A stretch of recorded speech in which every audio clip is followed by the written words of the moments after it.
So, hello guys. Ang ituturo ko naman sa inyo ngayon ay ang pagse-set up ng Telnet sa Packet Tracer. Ang kailangan lang natin ay isang PC at saka isang switch. So, ngayon maglalagay tayo ng isang switch at saka ng isang PC.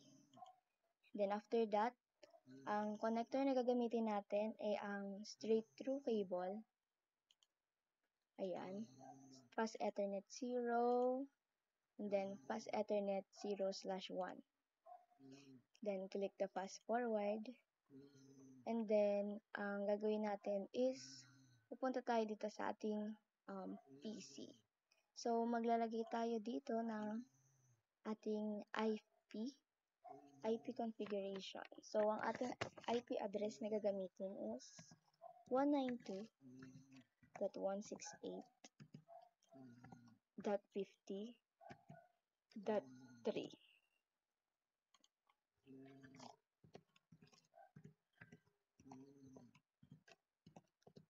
Okay. And then, so ang ating subnet mask ay 255.255.255.0 kasi siya ay /24.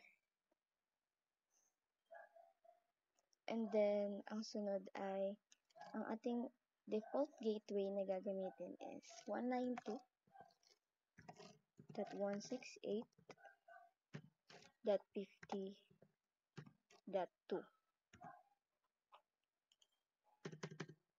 Okay, next, pupunta naman tayo sa ating switch para mag-configure. So, una is enable muna natin siya, and then config term. Next is int VLAN 1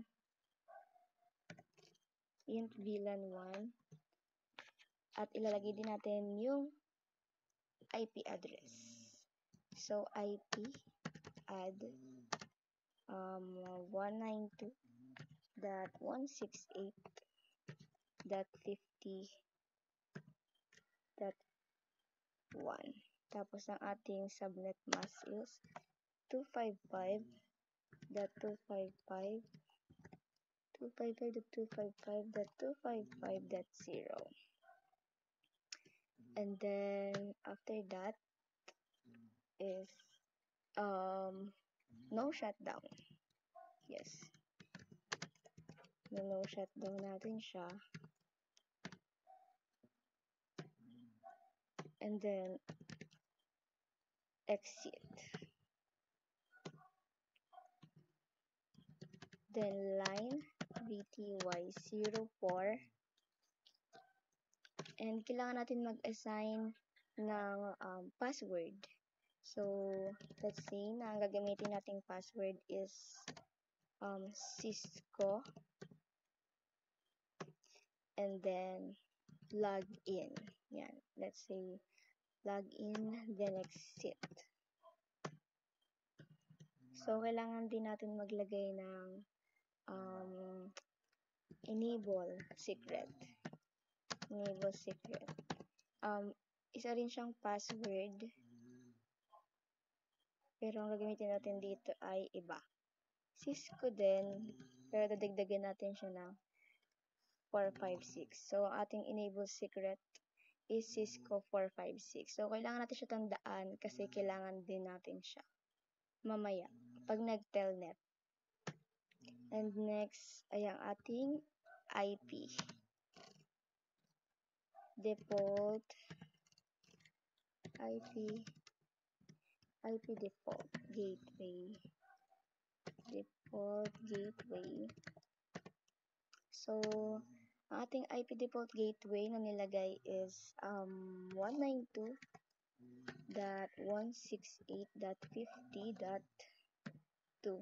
So, dapat same lang din siya nilagay natin doon sa ating PC. Kung ano yung default gateway doon, yun din yung ilalagay na default gateway dito sa ating switch. And then, exit. Okay. After nun, pupunta naman tayo dito ulit sa PC. PC0 and para pumunta sa command prompt. So, ita-telnet na natin siya. So, telnet.